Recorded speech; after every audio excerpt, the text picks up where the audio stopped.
Hey everyone, welcome to a new video, welcome to my channel. My name is Maaike. Today's video is going to be all about the best powders for when you have a dry skin type like me. I am a dry skinned gal, dry to dehydrated and sensitive, so definitely powders can be quite tricky, I find, if you have dry skin.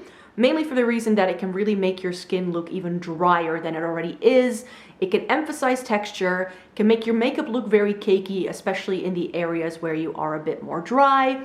So that's why finding that one really great powder is quite tricky. And I've found a couple of favorites over like in the past couple of years, trying out different things and all that. And there's a couple of staples that I just go back to all the time.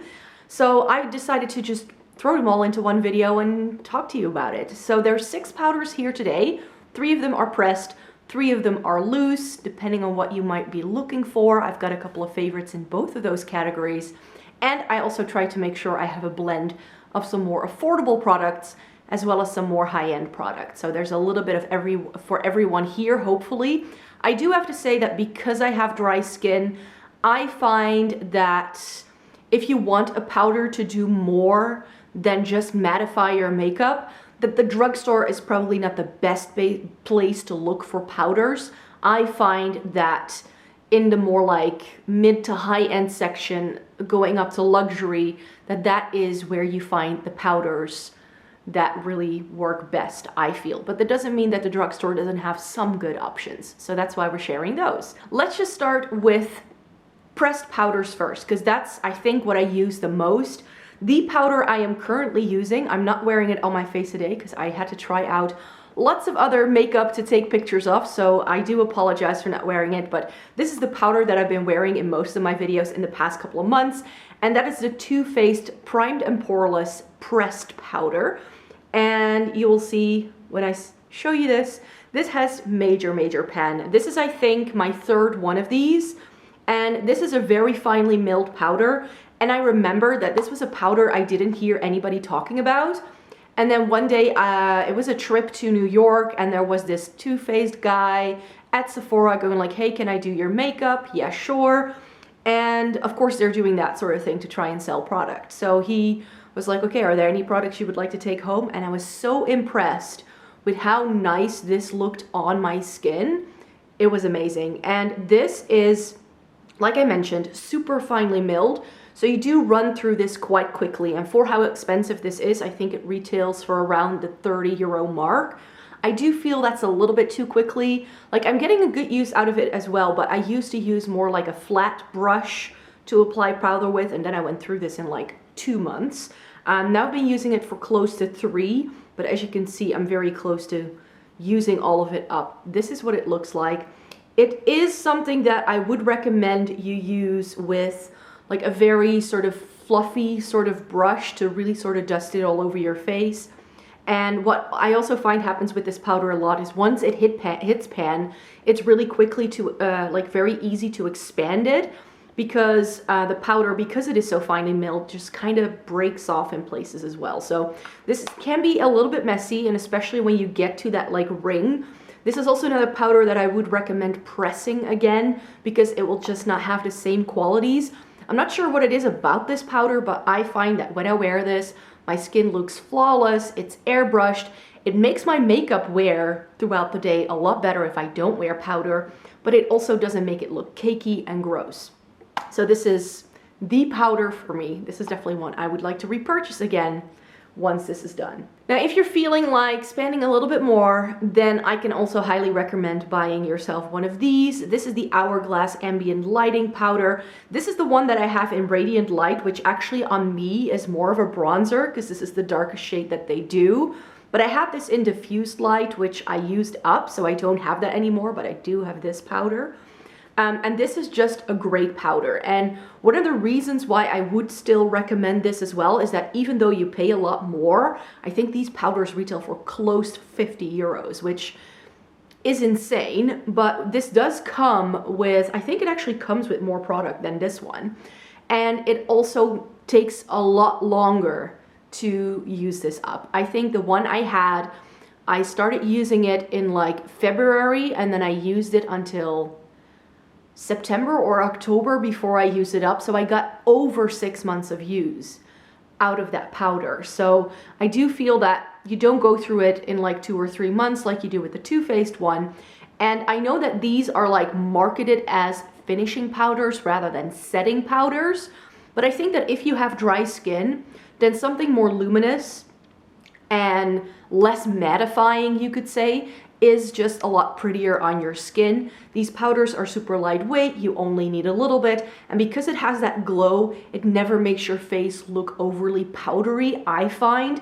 So for me, something more lightweight that someone with a more oily skin might use as like a topper to give them a little bit more like life back into their skin. For me, that I can just go with that powder and I'm happy, you know what I mean? So I think that if you have dry skin, these Hourglass powders are really nice, but they are super duper expensive. I do believe that most of the shades come in minis though, so if you first want to try it and you don't want to splurge for like a full size, then try one of the minis. I am very happy with mine. I'm definitely thinking of repurchasing that Hourglass powder too. But I still have some other powders that I would like to try that I already have in my collection. But these are definitely powders that I will probably be repurchasing until the end of time. And there's one pressed powder from the drugstore that I have that with too. The powder from the drugstore that I have repurchased time and time again is the Catrice Prime and Fine Mattifying Powder, waterproof, in the shade Transparent. They have also done this, I think, in a banana shade and a radiant shade and those kind of things, but they don't really work for my very pale skin. I do feel that this has a bit of a white cast. This is a brand new one that I haven't used yet, but this is one of the best powders at the drugstore that is pressed. It's not drying, it's not cakey. I actually feel that it's very similar to the Too Faced. But this retails for €5. So for me, and this is also a product that Catrice has had in their line for forever. You can still get this. I've been buying it year after year after year. I think this is also my 3rd or 4th one so far.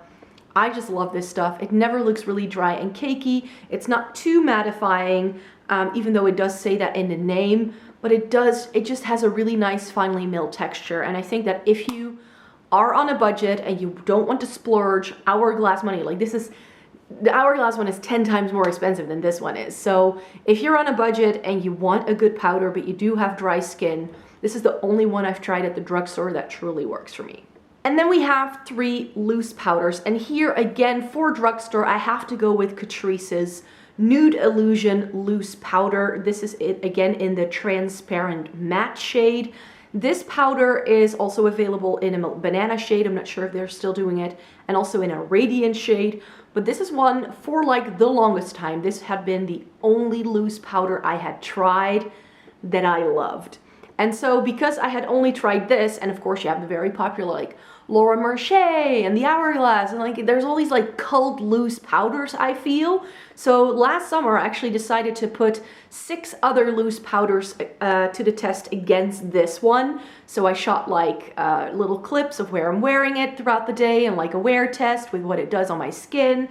And this powder was still on top for me. Like this was still in my top 3, and I'm gonna show you my other 2 top 3 favorites from that video in today's video as well, because this is just such a lovely powder.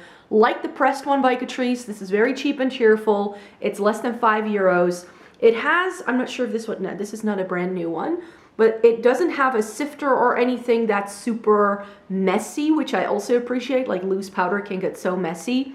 You do get a bit of powder in the cap, and it just has a really nice sifter. I've tried Catrice powders before where the sifter isn't that great and it's difficult to get the powder out. But with this, what I tend to do is I just shake it once, like just up and down like that, and then whatever is in the cap, that's what I tend to use, and that gives me one face application. I've used one of these up in the past. I've used up a loose powder. This was way before I was using that sort of input to make content with, so I've never really shown that on my channel. But yeah, it's a powder that I used up, and it's a lovely one. It comes with 11 grams of product too.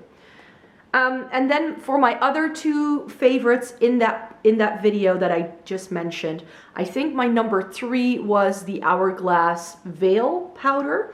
And I bought this in a mini because I had heard that this was a lovely powder, but I wanted to try it for that video. So for me, it didn't make sense to buy a full size. And also because I was like, I'm not sure whether I like this. It's a bougie product. And with loose powder, I don't use it all that much. But this one I liked just so much. I do have to say that compared to how much product you get in other loose powders, you don't get a lot of product in these Hourglass powders, I have to say. But this was lovely. And this I also put in my 2019 favorites because this was one of the favorite complexion products that I tried all year last year. So that definitely had to be mentioned in this video. And like the Too Faced powder that I mentioned, like these all do not make my makeup look cakey or dry, but it still makes it stay put. It doesn't dry out my under eye and make it look crepey. It just works. My favorite that I put a little bit higher actually than the Catrice powder in that loose powder video was the Too Faced Born This Way loose powder. And the only reason why I didn't end up putting this in my 2019 favorites is because the packaging of this is just not ideal, because the sifter is closed off with this plastic, which is great for travel, so I wouldn't throw it away per se, but for me it just makes it difficult to tip out the product because then it gets really messy because this is sort of in the way. So it's a bit like the packaging, I would probably just cut off that bit and like leave it in the lid so I can put it back on when I use it. But I just prefer to use my loose powder by tipping it upside down so there's some product in the lid and then use that. But this was lovely. I like it just a hair better than the Catrice. This is, by the way, in the shade Translucent as well. I always get the palest shade or like a translucent shade because I don't have to worry about there being a white cast. As you can see, I'm pasty. But if you have a darker skin tone, then I do also appreciate that that the Too Faced one comes in a lot of other shades as well. So if you want more of a skin tone shade because you're deeper and you're afraid of that white cast, then I think the Born This Way powder is a really nice one too. So there you have it. Those were the 6 powders already that I really like for my dry skin. Let me know in a comment down below if there's any powders that you would still like to try. I definitely am curious for that Charlotte Tilbury powder that everybody's been raving about. That is definitely on my to try list. But as I mentioned, I still have a few powders in my collection that I haven't tried yet that I should just get round to trying out. And to truth be told, I have plenty of powders that I haven't used up yet that I first need to get through as well, because I'm the kind of person who just really likes to use up a powder before moving on to the next best thing. So that's just my policy, that's just how I go about it, but that's why I don't try a lot of powders all the time, because they're just a little bit more difficult if you want to use them up first before you make up your mind and buy a new one. So, but yeah, that's pretty much what I wanted to share with you today. Thank you very much for watching this video. I very much appreciate it to be part of your day and that you spend some time watching my stuff. I truly appreciate it. Give this video a thumbs up if you enjoyed it. Subscribe to my channel if you'd like to see more by me. I would love to have you back here. I make 3 new videos a week, and I also do some bookish content over on my BookTube channel. So if you can get enough, I hope you, at some point you do switch me off and start watching other people, of course, because that's okay. But yeah, if you do want to see more by me, then that's entirely possible. So I hope to see you in my next video. Bye bye.